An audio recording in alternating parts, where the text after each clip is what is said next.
मेरे प्यारे दोस्तों, नो पॉलिटिक्स प्लीज में आपका स्वागत है। दोस्तों, अभी हाल के 1-2 दिनों के भीतर घटी हुई 3 घटनाओं पर मैं आपका ध्यान आकर्षित करना चाहूंगा। पहली घटना मुजफ्फरनगर में हुई, जहां पर कि एक हिंदू टीचर ने एक मुस्लिम बच्चे को उसके चाचा के कहने पर कुछ दूसरे अन्य हिंदू सहपाठियों से चांटे लगवाए, क्योंकि वो बच्चा बार बार कहने के बावजूद अपना पहाड़ा याद नहीं कर पा रहा था और उसके चाचा ने उस बच्चे को ह्यूमिलिएट कराने और उसको सबक सिखाने के लिए टीचर से कहकर दूसरे अन्य बच्चों से उसको चांटे लगवाए। दूसरी घटना मध्य प्रदेश की है, जहां पर कि एक मुस्लिम टीचर ने स्कूल में आने वाले हिंदू छात्र के हाथ में बंधा हुआ कलावा काटकर फेंक दिया और उसको हिंदू धर्म से विरोधी कुछ बातें कहकर जलील किया और आगे से इस प्रकार के कलावा या तिलक लगाकर ना आने की हिदायत दी। तीसरी घटना जम्मू की है, जहां पर कि एक हिंदू छात्र को बोर्ड पर जय श्री राम लिखने पर वहां के 2 मुस्लिम टीचरों ने इतना मारा कि वो आज जिंदगी और मौत की लड़ाई लड़ रहा है और अस्पताल में भर्ती है। अब दोस्तों, आप ये कहेंगे कि इन घटनाओं में ऐसा क्या है और क्यों हम इन घटनाओं का अपने इस चैनल पे जिक्र कर रहे हैं। वो जिक्र इसलिए हम कर रहे हैं क्योंकि मुजफ्फरनगर की घटना को इतना ज्यादा बढ़ा चढ़ाकर हिंदू विरोधी एजेंडे में बदल दिया गया है कि जिसकी कल्पना की नहीं जा सकती, जबकि वो एक छोटा सा मुद्दा था। हमने भी देखा है बचपन में बहुत सारे टीचर्स ऐसे होते थे जो दूसरे बच्चों को सबक सिखाने के लिए या उनको इस बात की ताकीद करने के लिए कि वो अपना पाठ याद करके आए, दूसरे बच्चों से चांटे लगवाना या घूंसे लगवाना या कान पकड़कर उठा बैठक करवाना करवाते थे, ताकि उन बच्चों के मन में थोड़ी सी शर्म आए और वो अपना कार्य अच्छी तरीके से करें। लेकिन उस घटना को इतना ज्यादा बढ़ा चढ़ाकर इन सेकुलरों ने, वामपंथियों ने, लिबरालियों ने और कांग्रेसियों ने इतना ज्यादा उसको बड़ा तिल का ताड़ बना दिया कि आज वो घटना नेशनल और इंटरनेशनल लेवल पर उछल रही है। लेकिन जम्मू और मध्य प्रदेश की घटना पर किसी का ध्यान नहीं है और ना ही कोई वामपंथी, कांग्रेसी, सेकुलर, लिबरांडू इस पर कोई मुंह खोलने को तैयार है। तो अब सवाल उठता है कि ऐसा क्यों हो रहा है। दोस्तों, मैं बताना चाहूंगा कि यह ऐसा आज से नहीं हो रहा है। हमारे देश में यह सदियों से होता आया है और वही चीज आज भी हो रही है, क्योंकि इस देश में हिंदुओं को एक सेकंड दर्जे का नागरिक माना जाता है। हिंदुओं को किसी भी दूसरे अन्य धर्म के समकक्ष किसी भी लेवल पे आंका नहीं जाता है और उसके पीछे वस्तुतः हिंदू स्वयं जिम्मेदार हैं, क्योंकि हिंदू इतने ज्यादा जातियों वर्गों में बटा हुआ है कि हिंदू स्वयं ही अपना दुश्मन बना हुआ बैठा है। मैं आपको बताना चाहूंगा कि अगर आप याद करें, जब इस देश का बंटवारा हुआ उस समय नोआखली में दंगे हुए और 10,000 से ज्यादा हिंदू मारे गए। महात्मा गांधी वहां पर इस दंगे के दौरान गए क्योंकि उन्होंने कहा था कि देश का बंटवारा मेरी लाश पर से होगा। खैर, उनकी लाश पर बंटवारा नहीं हुआ और वो वहां पर सोहरावर्दी के मेहमान बनकर गए और वहां पर जाकर उन्होंने स्टेटमेंट दिया कि अगर कोई मुस्लिम हिंदुओं को मारता है तो हिंदुओं को सहर्ष अपनी मौत स्वीकार कर लेनी चाहिए, ताकि हिंदू मुस्लिम एकता बनी रहे।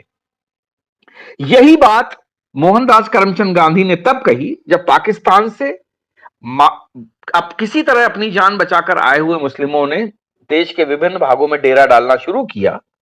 तब भी मोहनदास करमचंद गांधी ने यह बात कही कि हिंदुओं को यहां पर भागकर आने से तो अच्छा था कि वो मौत को सहर्ष गले लगा लेते और उनको वहीं पाकिस्तान में मर जाना चाहिए था, ताकि हिंदू मुस्लिम एकता मजबूत हो सके। तो दोस्तों, ये आज की घटनाएं नहीं है।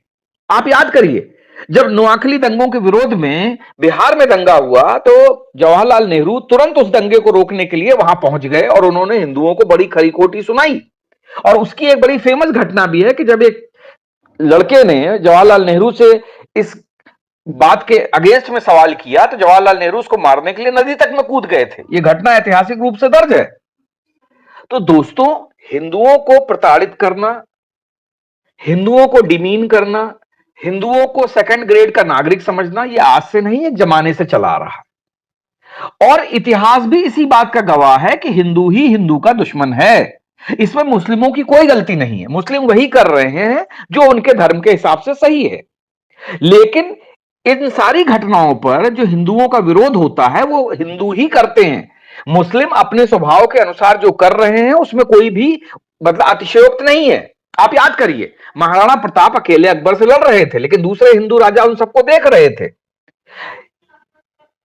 बप्पा रावल पर आक्रमण के समय पे, सिंध के राजा ताहिर के पर आक्रमण के समय से जितने भी मुस्लिम आक्रमणकारी आए, उन सबको सपोर्ट किसने किया? हिंदू राजाओं ने ही किया। और वो एक दूसरे को नीचा दिखाने के लिए इन आक्रमणकारियों की मदद करते रहे।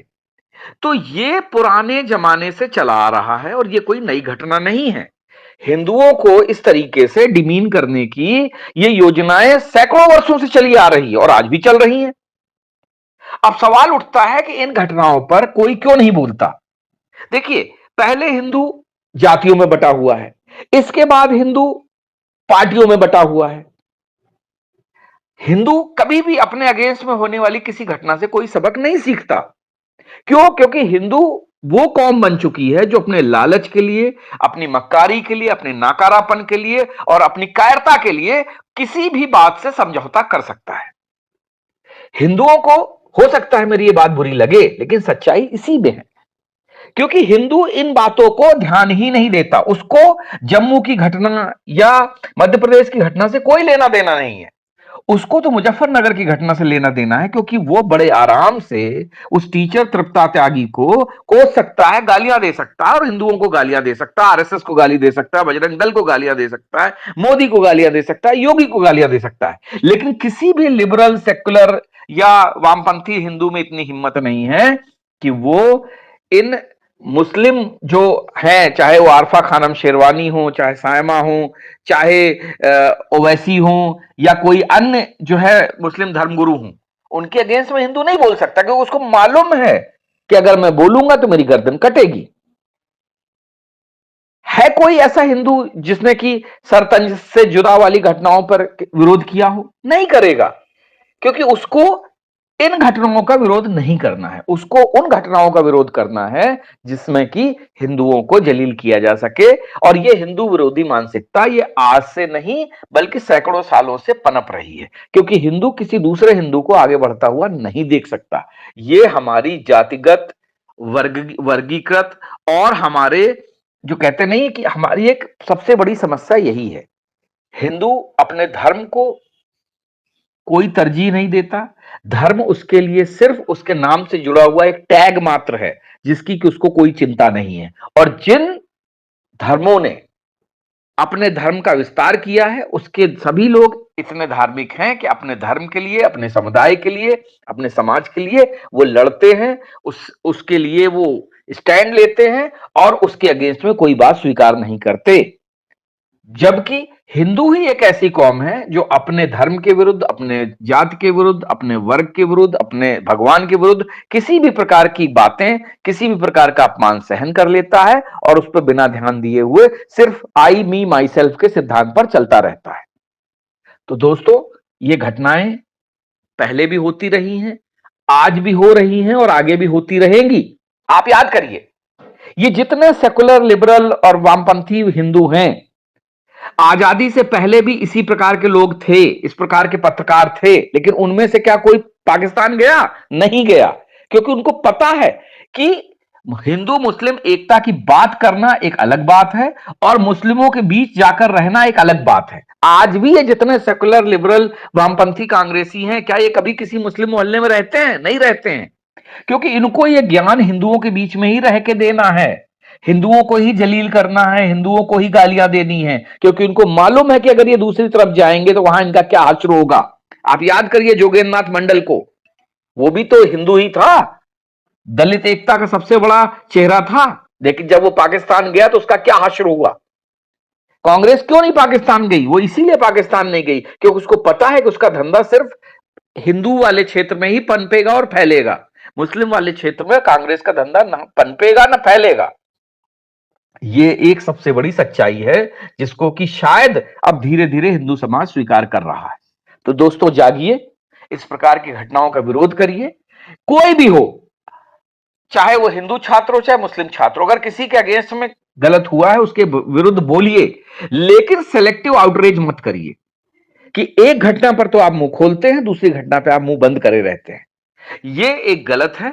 अगर दोस्तों आपको मेरी बात सही लगी हो, सच्ची लगी हो, तो आप हमारे चैनल को सब्सक्राइब करिए, लाइक करिए और दूसरों को फॉरवर्ड करिए। जय हिंद, जय भारत।